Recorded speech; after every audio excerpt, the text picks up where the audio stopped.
everyone. This is John Russo again with Provision Processing System, and today we're going to talk about cut sheets. It's just a quick overview of how the cut sheets work. It won't be everything about them, but it'll give you an idea of how they work.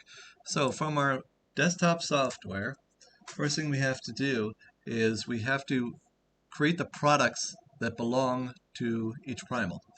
So if the products edit is where we do that. That is,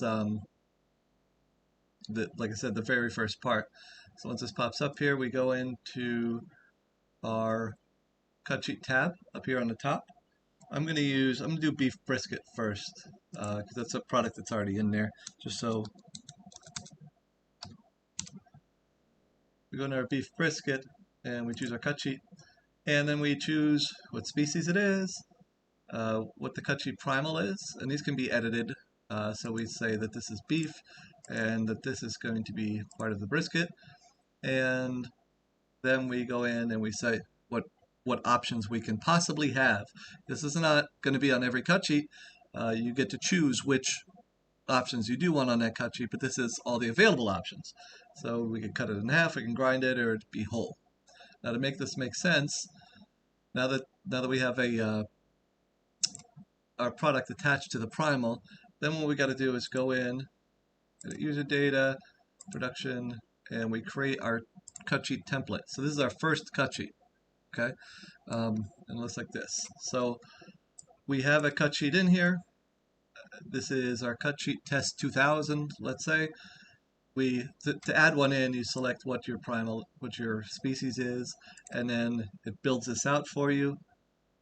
It asks you if you have any notes or what you want to put in there, anything special. You can clone one, so you can take one cut sheet and make an exact duplicate of it, give it a name. Let's say you want to use the same cut sheet that you used last year. You can go and look what it is, or you want to make a modification to it, or you make a new one, give it a new name. The check boxes are the items that will appear at the scale when the head butcher, or whatever you want to call them, your meat cutter, when they select that lot, they will see, or this cut sheet, they'll see what needs to be done. So only the green ones here, the checked ones, will show up with their note next to them. Okay, and I'll give you an example of that. Next thing we do is we go into our lot control and we attach a cut sheet to a lot. So if we hit suggest a lot, that gives us our Julian date lot, which is 22 is the year, 168 is the day, and 02 is the lot, and we're going to call this testing 123. I don't know. And when the lot will be available, when we have to hide it. Then we come down here and we say which cut sheet we want to use.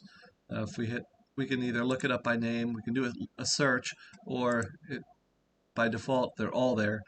If I want to use cut sheet test 2000, which is the one we were looking at, and I want to put a lot note in here, 2000, I don't know, oops, 2000. And then what customer this belongs to. For this cut sheet is for a particular customer, and we hit add lot.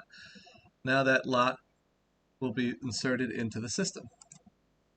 So we have the new one on the top, test 123. And if we want to see one way of looking at it, we can go over here. I see our cut sheet. If I click on this, it pops up a screen. Now this is the exact same screen that pops up at the scale if you do the same thing. So on the scale screen, on the PC scale screens, if you tap a button, it'll just, once you select the lot, you tap a button, say show me my cut sheet, it'll show you the screen. And you can use the up and down arrows to scroll up and down, but there's not enough information here to need to scroll up and down. But if there was, it'll scroll for you. So this tells us what the lot number is, the note, if there is one, if there's a cut sheet note, if there's a lot note, that all shows up here. Okay, and then the cutter knows what to do. You can close it, come back to it, hit the button again. If you want to print this out, you can print this cut sheet. Pops up on the screen. You can either print this out, or you can export it as a PDF, email it, whatever you want to do.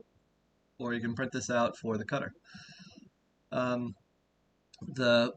other thing that happens is when we selected that cut sheet, if we go in here and selected products, we can see that for this lot, we can drag the screen over, on the right are all the products that are allowed to be made under this lot. So if you were to go to the scale, it will not let you make anything other than the stuff on the cut sheet.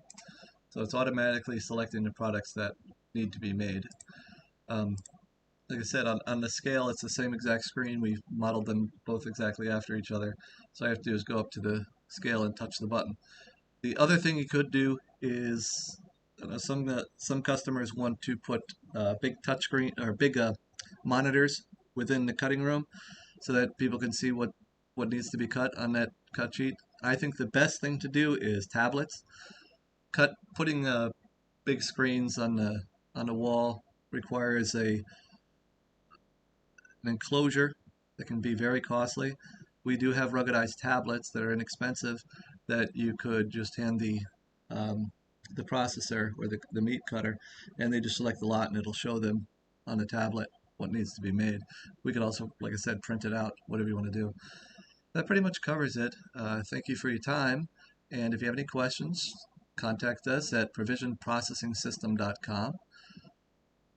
Phone number 203-792-2854. Have a great day.